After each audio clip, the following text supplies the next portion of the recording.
दरअसल में केतु बना ही इसलिए है और इसको बनाया ही इस तरह से गया है विधाता के हाथों में कि इसके पास राहु की सारी काट है, क्योंकि यह राहु का उल्टा करता है और हमेशा यह राहु के 7वें स्थान में रहता है।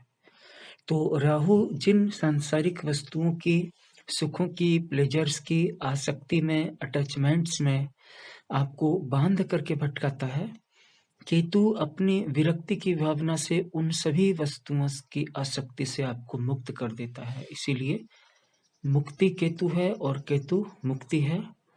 अगर केतु कमजोर है और राहु बलवान है तो राहु की माया आपके मन को जीत लेगी। अगर केतु बलवान है, राहु कमजोर है, तो केतु की विरक्ति राहु की माया पर विजय हासिल कर लेगी।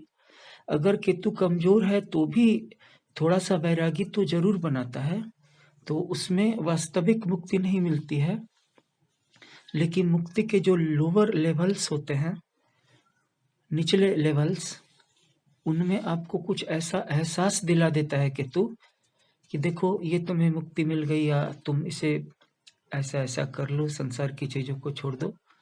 तो क्षणिक शांति का, क्षणिक त्याग का एहसास करा देता है, जिससे कि जातक को लगता है कि वह मुक्ति के बहुत करीब है या उसे मुक्ति मिल गई है। 99 के फेर से निकाल करके ईश्वर की परम सत्ता से आपका सीधा संबंध बना दे, वो स्ट्रॉन्ग केतु ही कर सकता है।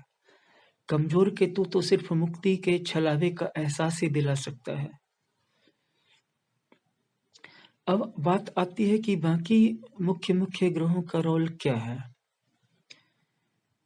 इसमें सूर्य और बृहस्पति का भी रोल है कि आपका कर्म कैसा होगा और आपकी मुक्ति होगी या नहीं होगी।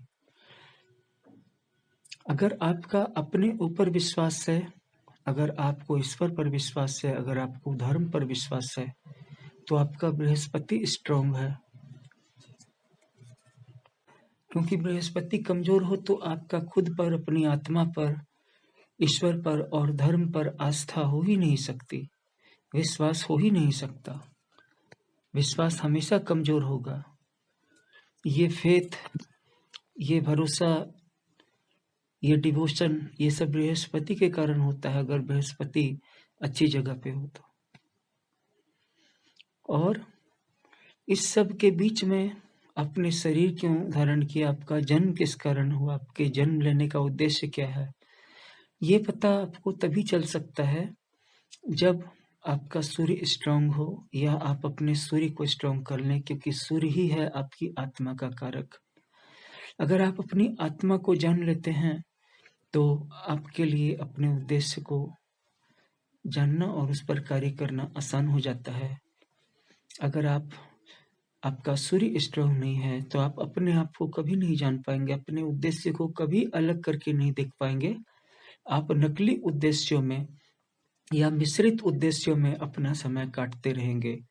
और बृहस्पति कमजोर हो तो उस उद्देश्य को पूरा करने के लिए अपने ऊपर कभी कॉन्फिडेंस नहीं होगा, कभी धर्म पर, कभी सत्य पर पकड़ मजबूत करनी हो तो ईश्वर और धर्म पर अटूट विश्वास ही नहीं होगा, तो हिम्मत ही नहीं होगी कि हम कैसे धर्म पर और सत्य पर टिके रहें, डगमगाए नहीं।